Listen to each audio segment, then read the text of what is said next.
All right, let's dive in. Today, we're not just talking about some boring insurance policy. No, we're breaking down what is, truly, a survival guide for any business trying to make it in 2025.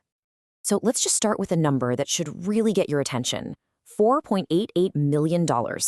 According to IBM's latest research, that is the average global cost of just one data breach. And listen, this isn't just a number on an expense report. For a lot of companies, a hit like this isn't just a bad quarter, it's a potential knockout punch.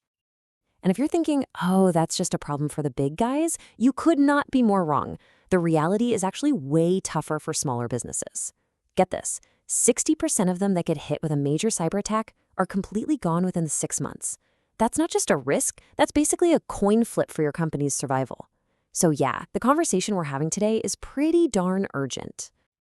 Which brings us right to our first big topic, the massive and sometimes uninsurable cost of an attack. It doesn't matter how big you are, what industry you're in, you are a target. And the financial fallout can be absolutely devastating. Now, check out how this pain gets spread around. That nearly $5 million average is bad enough, right? But for some industries, the cost just goes through the roof. In healthcare, a single breach costs almost $10 million on average. That's nearly double the norm. And financial services isn't too far behind. The takeaway here is really simple. The more sensitive the data you hold, the higher the price you're going to pay when you lose control of it. So how in the world do you survive this? Well, this is where we need to talk about your financial first responders. I want you to think about cyber insurance in 2 ways. First, it's a financial shield that absorbs the initial blow. But just as important, it's also your expert cavalry that rides in to help you fight the battle. And that shield, it's got 2 sides. On one side, you've got first-party coverage. That pays for your direct losses. Things like recovering your data, the income you lose while you're down, and yep, even paying a ransom. Then, on the other side, you've got third-party coverage. That handles your responsibility to other people. We're talking legal fees, those huge regulatory fines, and of course lawsuits from angry customers.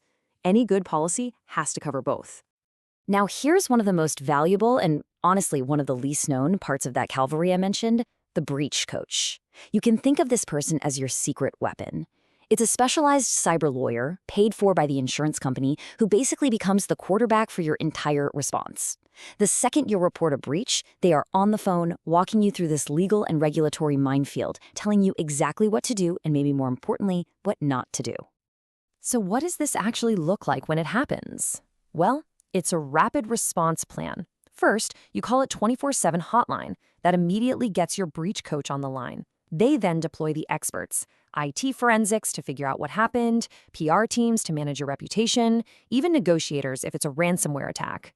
And then finally, as you get back on your feet, the policy pays the bills. It's a structured process designed to cut through the chaos and minimize the damage. Okay, but the game is changing. The threats we used to know are evolving. We are now dealing with a brand new AI-powered cyber dragon, and it has completely rewritten the rules. You see, AI is a classic double-edged sword. On one side, the bad guys are using it to create scarily realistic phishing emails and deepfake voice calls to trick your people. But on the other side, we're using defensive AI to upgrade our own armor.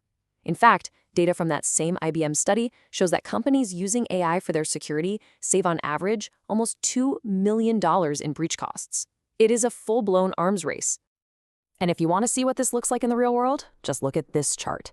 Look at that explosion in phishing attacks.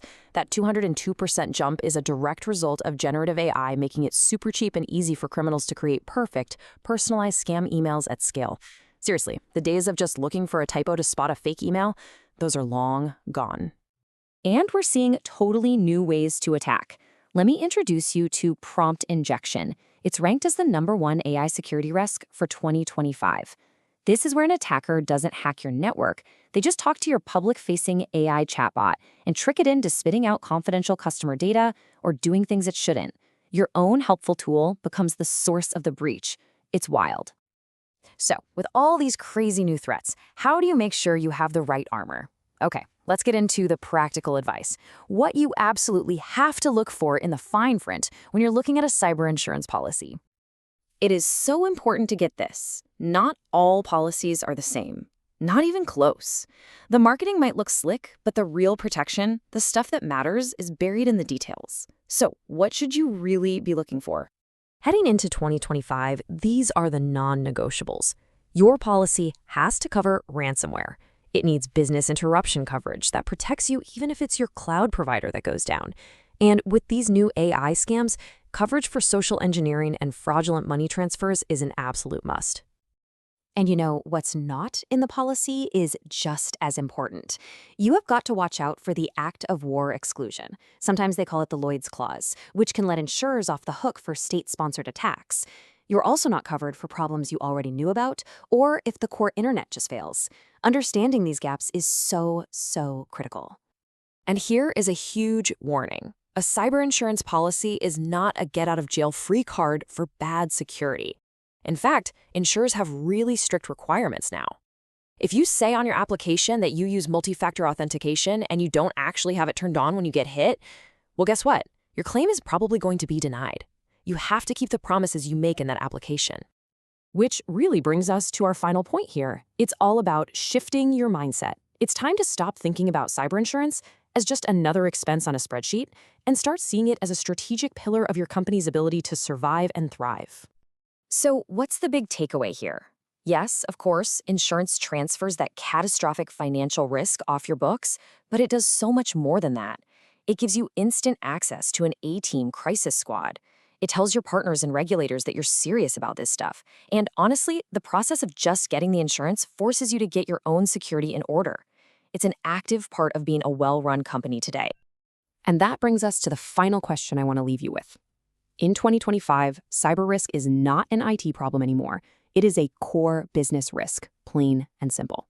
So you have to ask yourself, is your business strategy really complete if it doesn't have a concrete plan to survive the financial disaster that follows an attack?